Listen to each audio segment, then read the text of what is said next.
On the way back from Lewis's funeral, my mom told me to start packing. She waited until the day before we left to tell Edie. I'm not sure if she wanted to make it easier or harder.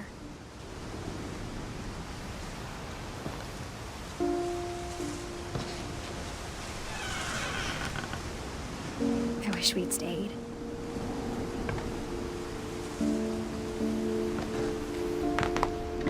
But I understand why we left.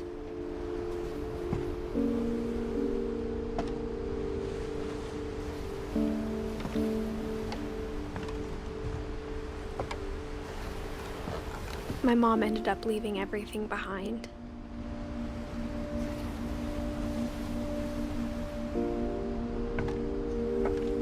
What happened that night had been coming for a long time. Maybe it should have come sooner.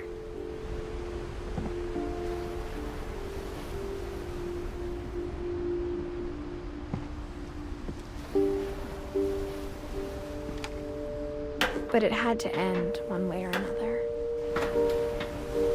All that's left now is to tell you about that last night.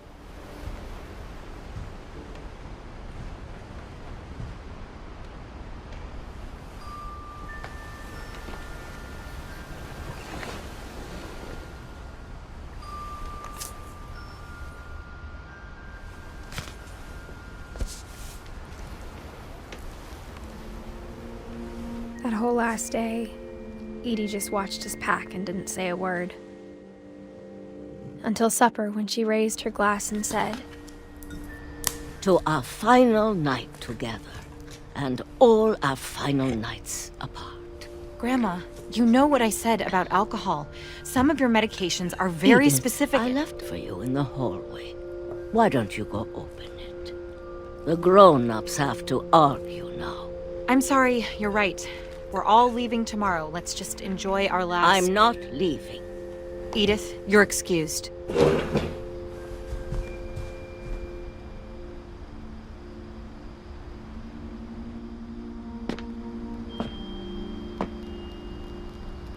the power had been shut off that morning, but Edie always had plenty of candles.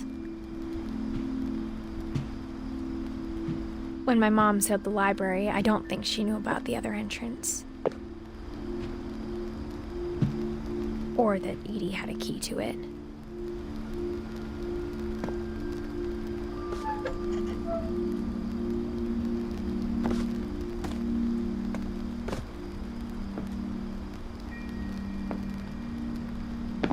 That thing you're afraid of isn't going to end when you leave the house. Edith has a right to know these stories. My children are dead because of your stories. I think it's best if Edith and I leave tonight.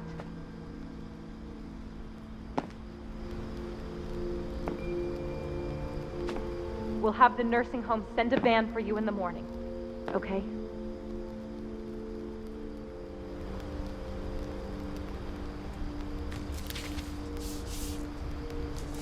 Dear Edith, there's so many stories I wish I could tell you, but there's only time for one. This is about what happened on the night you were born. That night, the tide went way, way out. It was the first and last time I ever saw the old house aground. There'd been an earthquake out in the middle of the ocean. They called it the lowest tide in 1,000 years. God, it smelled awful. You know, I've seen that house every day of my life.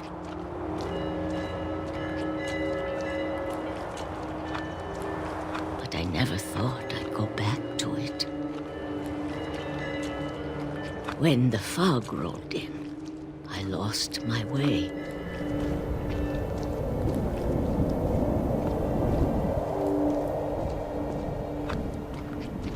I got turned around.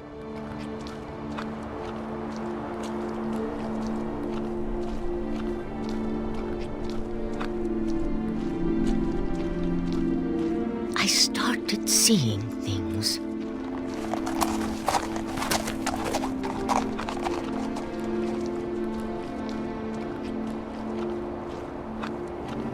Things I'd forgotten had ever existed.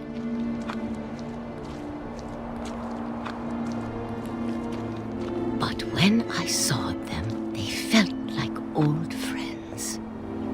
That night, a lot of things came back to me. Or maybe I came back to them.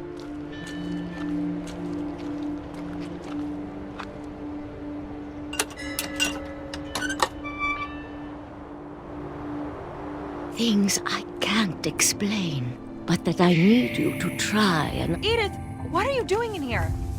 It's mine! Edith! Mom, you're gonna rip it! Let go! I kicked and screamed, but Mom dragged me to the car.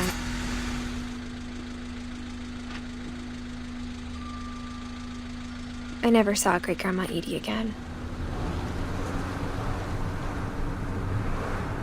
The next morning, the band came to pick her up, but she was already gone.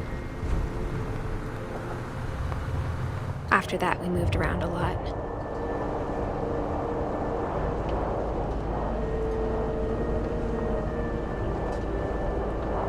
We both tried to make the best of it.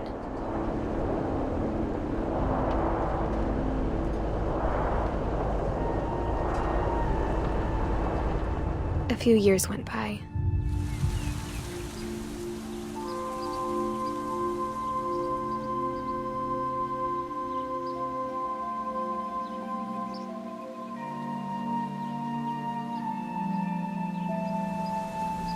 My mom didn't like to talk about it. But she started getting sick a lot.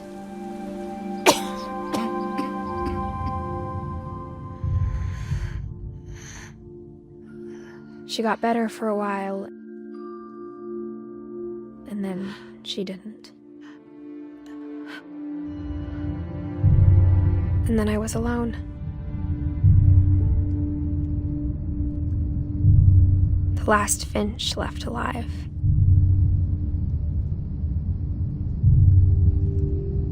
Until I found out about you.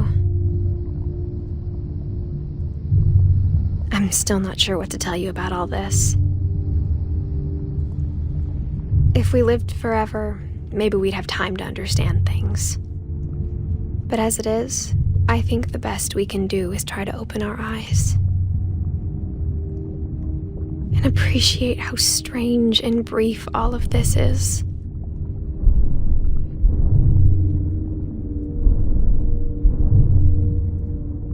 This journal was supposed to be for you. But now I hope you'll never see it. I just want to meet you. And tell you all these stories myself. But I guess if you're reading this now, things didn't work out that way.